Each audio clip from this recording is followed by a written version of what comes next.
Good evening, everyone. If you're watching this in the evening, welcome to week 4 of Animation 1. This is our video lecture that's going to serve as our normal lecture for this week because I'm out of town. So hopefully you guys had a good week and you had some fun creating your Along for the Ride animations. I look forward to taking a look at those next time. This is kind of a big week for us because it's when we kind of end our normal way of working. This week we have our last kind of animated assignment, and then after this week we'll be focusing on the final project. So we've got two really important tools to cover in Maya this week that are going to be very pivotal in helping you create your characters for your final project and animations in the future. And also, we're going to help you with this week's homework as well. So why don't we, before we get into Maya, talk about the homework that is going to be due. So the first part of our homework is just a regular assignment. It's called The Great Race, and I want you to create 2 to 3 characters that embark on a race through an original environment that you make.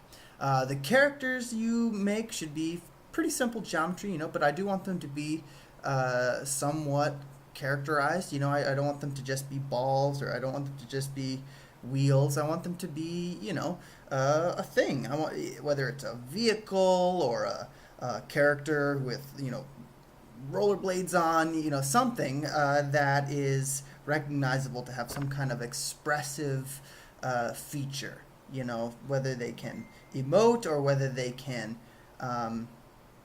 move around is up to you. But like I said, there should be some kind of characterization going on there. Okay, and what I'm looking for in this assignment is to create some suspense by switching the leader of the course of the over the course of the race. Have some upsets, have some suspense, give us some kind of question as to who's going to win. I want you to make a race that doesn't seem too noticeable. So, like I said, I want some characters there, but if you want some inspiration, check out these 2 videos that I've linked here. One is to the Lego Racers PlayStation 1 game intro, which I think is a great example, a really great example of what I'm looking for. But also I found this really fun Wacky Races car commercial. Wacky Races was a cartoon from the 60s, and I actually think got rebooted a couple times, but they were made into a modern car commercial, which I think works well. So check out these videos, and if you have any questions on this part of the assignment, of course, you can always email me. The next part of the assignment is the package, quote unquote, right? This is when we're going to start to begin work on our final project. This is when I want you to really start to think about how you're going to transform your final project. You have your scene, or hopefully you've picked out 1 or 2 scenes that you're thinking of, and if you're unsure, you can always talk to me about it. But hopefully you're also starting to think about how you're going to transform it. So I want you to give me 3 things this week along with your video of the Great Race. So you have 3 extra things to give me. The first is a pitch. Okay, I want you to write up a short pitch to describe exactly how you're going to recreate your scene. What inanimate objects are you going to be using to replace your characters? What kind of setting are you going to put your characters in? And I want you to write that up, and you can give me that as a doc or a PDF or a text file or whatever. And then I also want you to create a storyboard for your pitch. I'll give you a template that you can use, but I would like you to use some kind of storyboard template. If you don't want to use the one I provide, you can always find one online. But yeah, I want you to create your storyboards for your scene. Now, you only have like a 30 to 40 to 50 second scene, hopefully, that you're doing, so it shouldn't take you too long to create a storyboard. And remember, your scene has all kinds of shots and camera moves and things like that, so use that. Use that as your blueprint of what you're going to do. Now, if you need to alter the scene's sequencing a little bit, or the shot types to accommodate your models or accommodate your scenery or whatever, that's fine. Okay, but this is where we do some of that thought work, is in the storyboards. Okay, the next thing you need to do is create an inventory list of all the characters and objects and props you're going to need for your scene. You know, what kinds of things do you need for your characters? What kind of things do you need for your environment to feel real?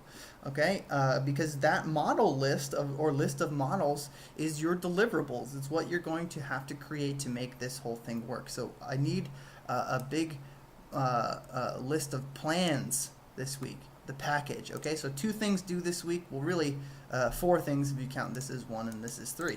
Okay, so if you have questions about these things or about your scene in general, just shoot me an email and we can talk about it one-on-one.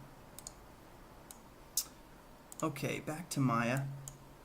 All right, so today we're going to cover 2 important tools for you to be using in your animations. The first one is going to be called a driven key.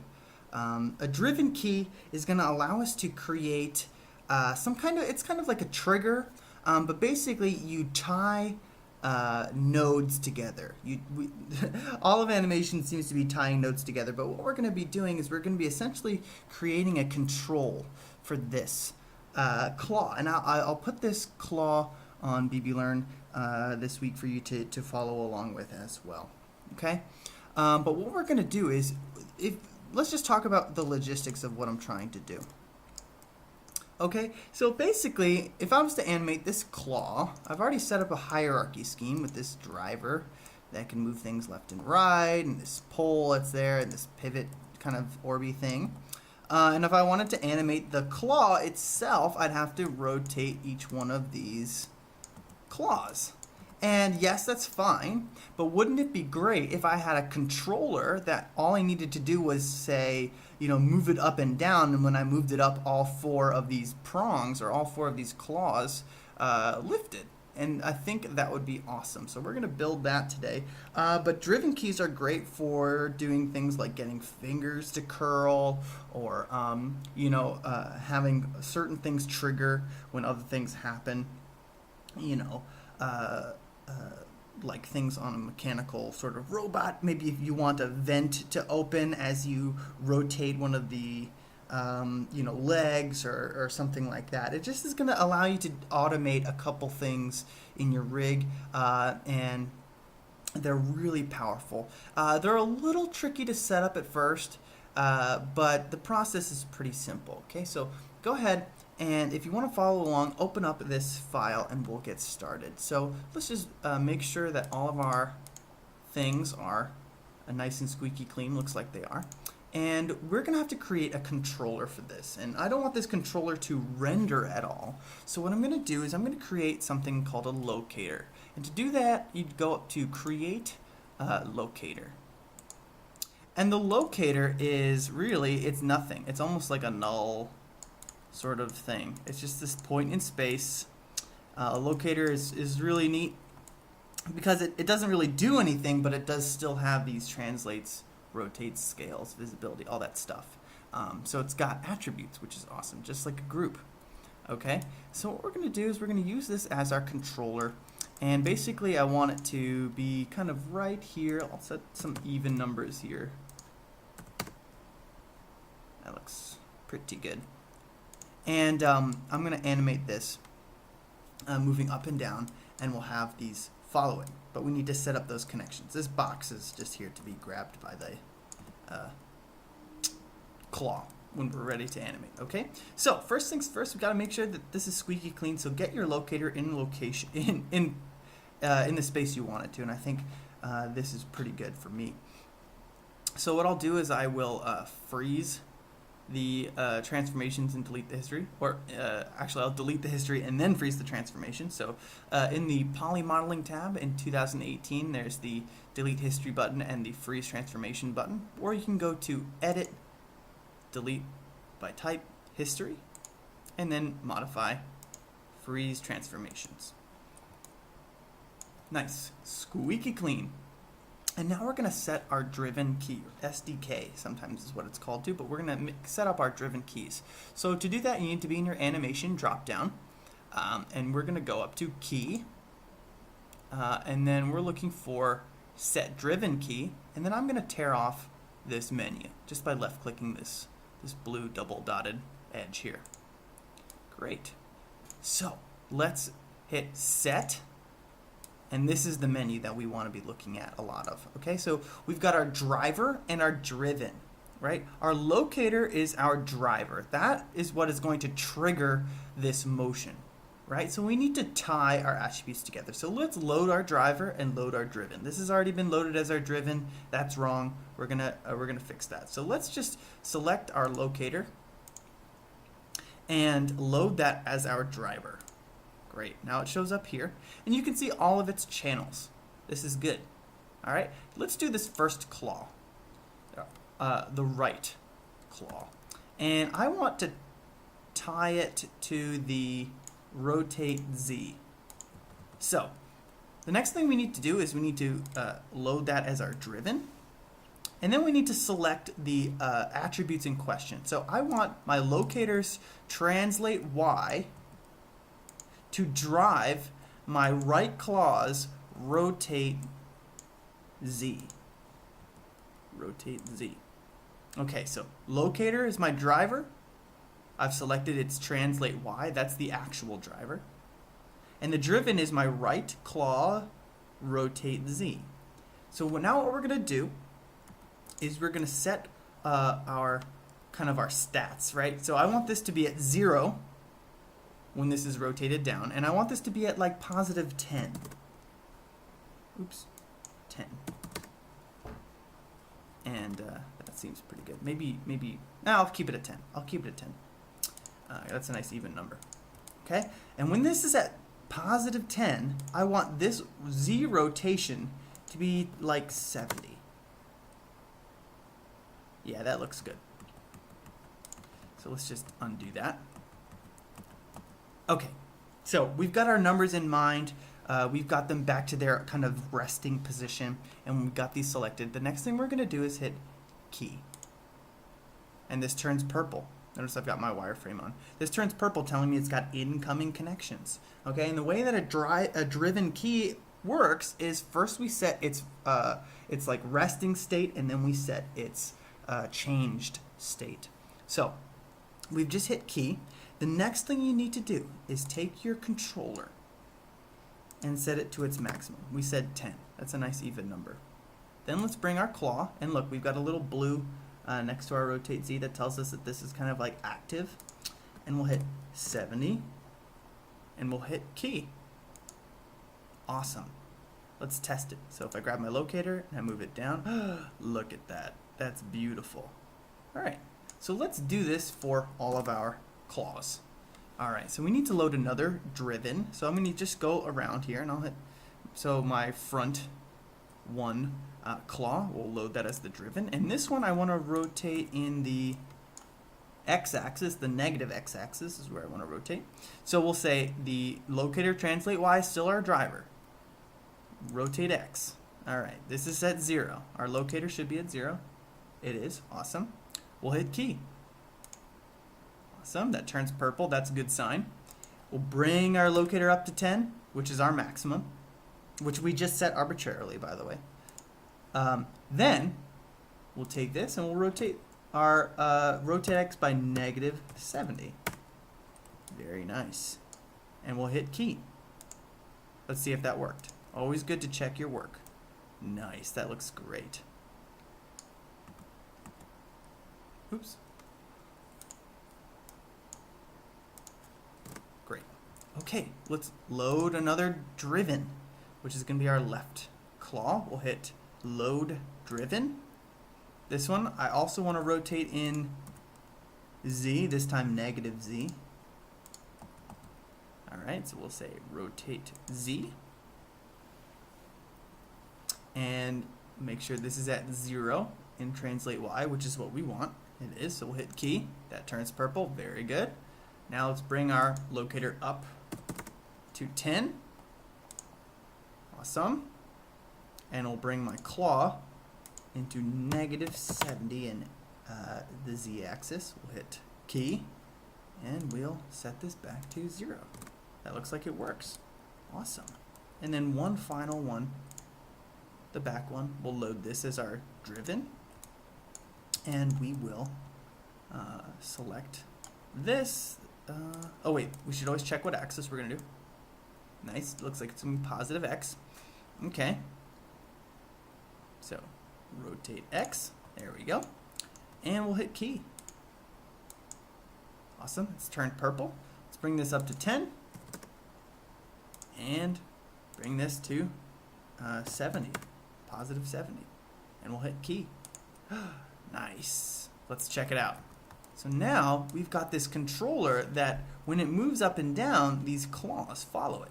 This is very, very handy. All right, so now let's just let's test our rig out a little bit. So I'm done with this set driven key menu, so I'll hit close. And I'm done with this as well. And I'll set this to 0. And let's just set up our hierarchy. So my locator, let's just rename this to claw CTRL for control. And I want this to just follow this box. I want to be able to animate this coming in and have the locator come with it. So I'll take my claw control, put it underneath my driver, my box driver. We can name this something more meaningful, like our, control box or base. We'll just call it our base claw base. There we go. All right, so now this moves with it, and this can rotate while this also goes up and down. Perfect. Our claw is working awesome. So why don't we pick up this box? Let's pick up this box. So I'm just gonna move my claw up for a second, and I'm just gonna use the S key. So I'll hit S.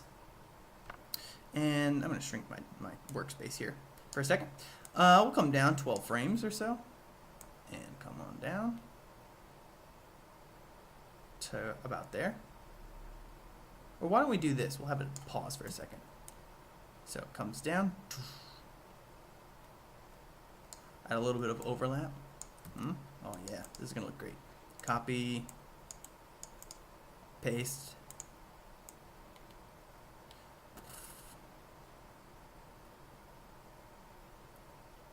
And then I'll have it come down, maybe like 6 frames. 1, 2, 3, 4, 5, 6. There we go. Awesome. Now from here to here, I'm gonna have it open the claw. So we'll just hit S on that.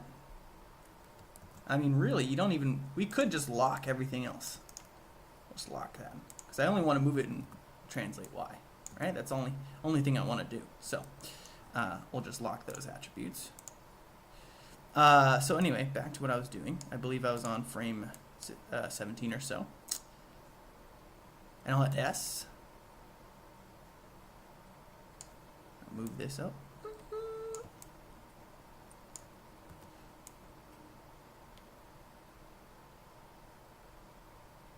And we'll have it pause here for a second.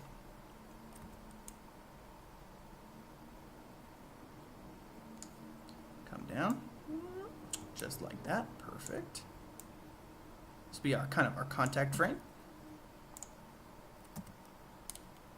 Pause my base there. And then we'll have it kind of fly up and away. Whoop. So let's check that out.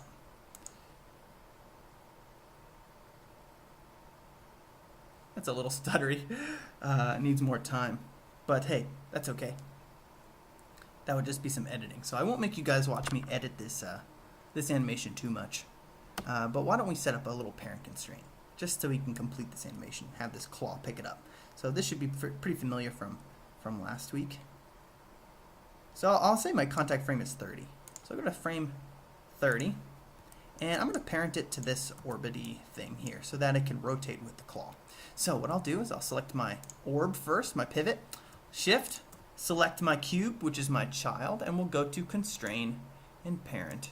And I'll make sure to reset my settings. It's all good. And we'll hit add. So now my, my animation's a bit broken, but that's good, right? That's what we want.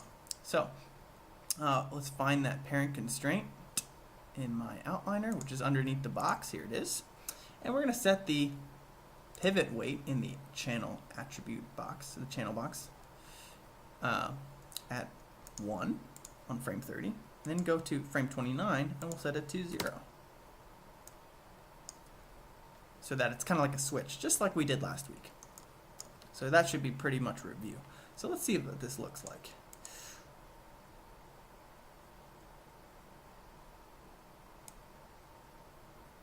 Nice. So now it picks it up. Great. All right, so just to review what we did, we basically took our claw object and created a driven key, or 4 driven keys, for this locator. We created a locator and deleted its history and froze its transforms, and we tied its translate Y to the rotate Z and X's of each individual claw. And just to get there, let's just review how we got there. We went to our animation drop-down menu, to the key menu, and we went to our set driven key menu here, and we went to set. And this is where we went to load our driver, and we would load a driven, right? And we've already tied these together. All right, and after we did that, we set a key at their kind of resting point, right? This is at 0, and this at 0 as well. And then we push this up to about 10, and then we rotated this by 70. And we set keys for both of those. And that is how we built it. And then we put this locator in the hierarchy with our base. And now we've got this claw that's got very easy controls. All we need to do is set this translate Y keyframe, and we get all 4 claws to open. So hopefully you'll find a way to use set driven keys, or just, driven keys in your animations. This is a really quick overview of that, and I think this is a very effective solution. Okay, so after this we'll move on to blend shapes, which is also going to use driven keys, I believe. Okay, so on to part 2.